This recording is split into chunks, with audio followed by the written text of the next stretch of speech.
benar-benar sudah gila ya. Masa nggak mikirin anak? Tanggapan Kak Amel saat aku menemui ia di ruang inapnya. Aku aja nggak nyangka jika ia seperti itu, Kak.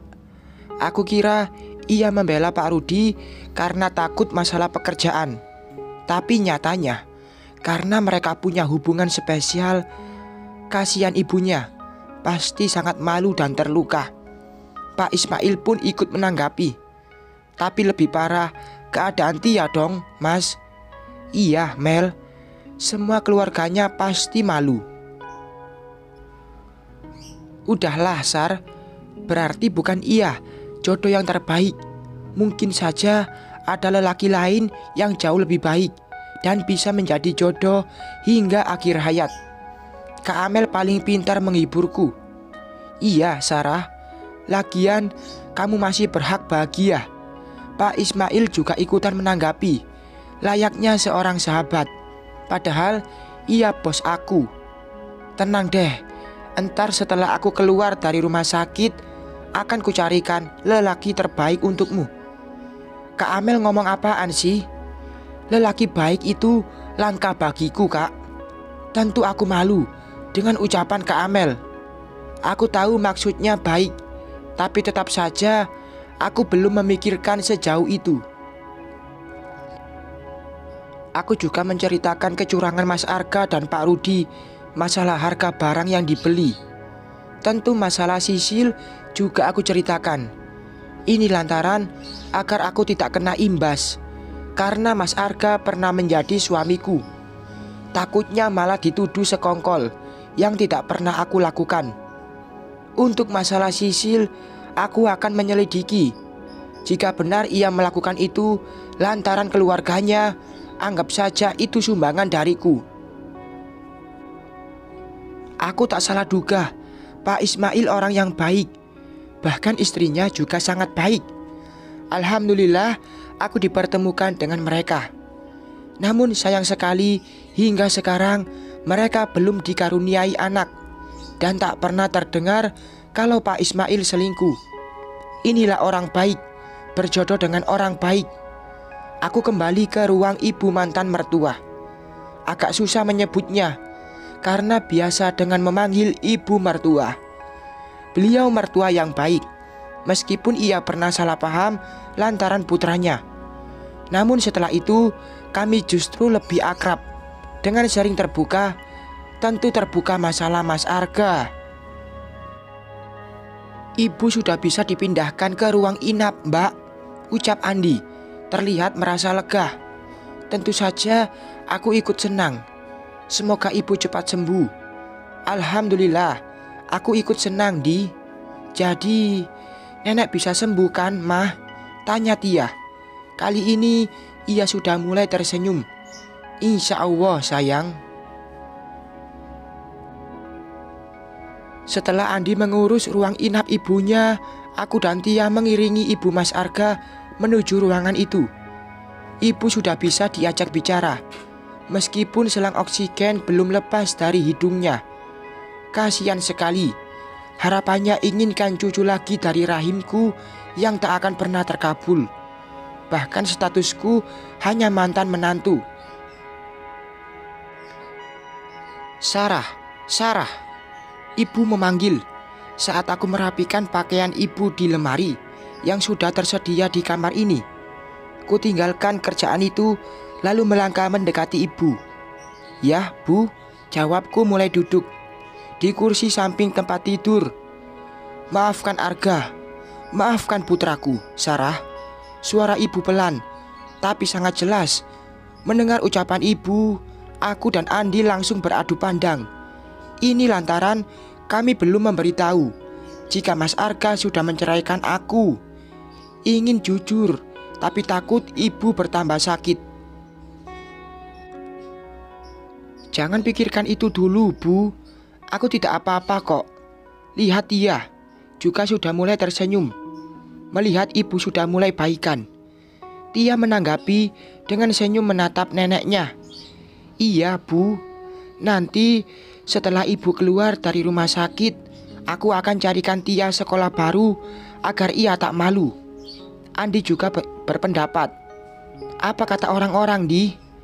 Kakakmu berubah. Ia tersesat. Air mata mengalir di pipi ibu. Ibu mana yang mau melihat anaknya seperti Mas Arga? Nek, jangan sedih. Tia janji gak bakalan sedih lagi. Tapi Tia minta sekolah baru yang jauh dari rumah, biar teman-teman sekolah baru gak tahu kalau papa kayak gitu. Aku tahu Tia hanya berusaha menghibur ibu. Syukurlah anakku cepat mengerti. Tia gak boleh putus sekolah. Katanya mau jadi guru. Iya, Nek. Tapi nenek harus lihat Tia jadi guru. Deret, deret. Tiba-tiba ponselku bergetar. Kurogo dari saku dalam. Ternyata Pak Ismail. Bentar ya, Bu. Ada telepon dari bos aku. Lalu aku bangkit berdiri dan melangkah menuju pintu. Ingin keluar. Setelah melewati pintu, aku langsung menjawab panggilan ponsel Pak Ismail. Mungkin saja ada masalah pekerjaan yang ingin ditanyakan. Halo, Pak. Jawabku di ponsel. Sarah, Amel telah pergi untuk selama-lamanya.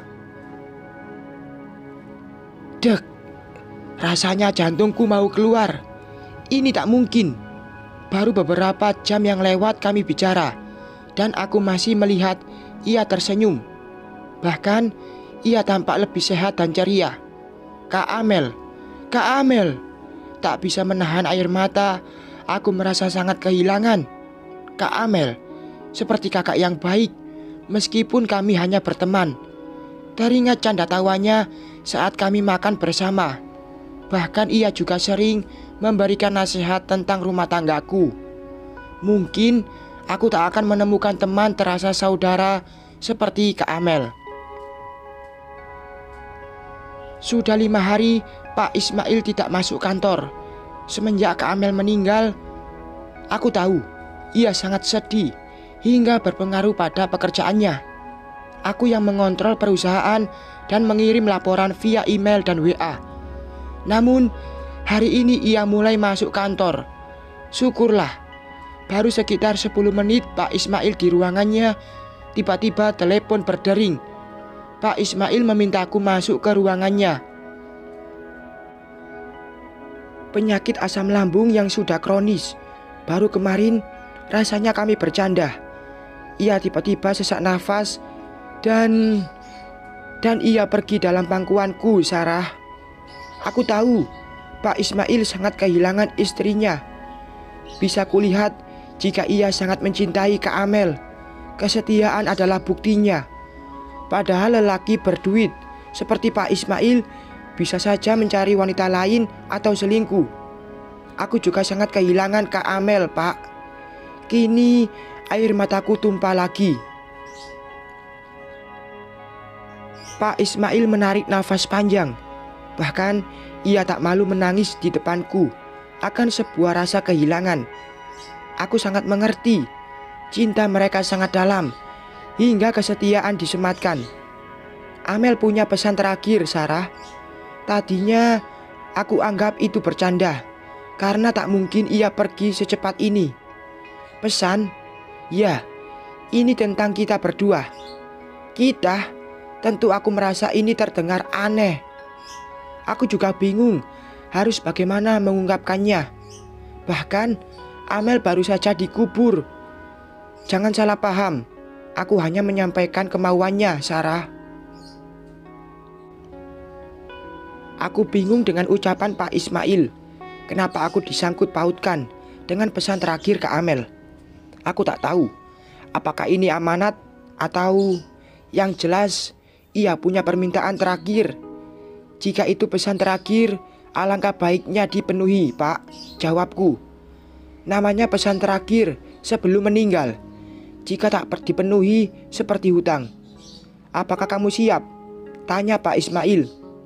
Maksudnya, Pak, sebelum aku memberitahu itu, jangan jadikan ini beban dalam urusan pekerjaan. Apapun jawabanmu, ini tak berpengaruh pada posisimu kerja di perusahaan ini, Sarah. Aku semakin bingung dengan perkataan Pak Ismail. Amel hanya ingin kamu sebagai penggantinya di sisiku. Sarah. Hah? Untuk masalah ini, biarlah nanti kita bahas lagi. Aku juga butuh waktu. Karena, jujur, aku masih sangat merasa kehilangan, kata Pak Ismail. Ya Tuhan, apakah aku tidak salah dengar? Kak Amel beramanat pada suaminya agar aku... Astaga, terpikir saja tak pernah. Lagian, aku dalam proses berusaha mendapatkan surat resmi cerai. Aku tahu Pak Ismail tak punya perasaan padaku. Begitu juga aku. Selama ini kami saling menghargai layaknya antara atasan dan bawahan. Bahkan jika sedang bersama Kak Amel, kami bercanda dan masih terbayang bagaimana Kak Amel bersuara manja padanya. Aneh saja jika suatu saat tiba-tiba Pak Ismail jadi suamiku. Maaf Pak, aku sama sekali tidak menyangka jika itu permintaan Kak Amel. Dan entah apa lagi yang harus kuucapkan, bahkan mendadak ambigu. Bukan berarti pilihan Amel buruk. Hah? Sebaiknya lanjutkan kerjaanmu, Sarah. Bukankah kita sedang menangani proyek baru? Oh, baik, Pak. Aku langsung bangkit dari duduk. Kalau gitu, permisi, Pak. Aku meninggalkan ruangan Pak Ismail. Kalimat terakhirnya membuat aku... kenapa aku memikirkan itu? Lagian, belum sebulan bercerai dari Mas Arga. Dosa jika aku memikirkan atau menjalin hubungan dengan seorang lelaki. Bersambung.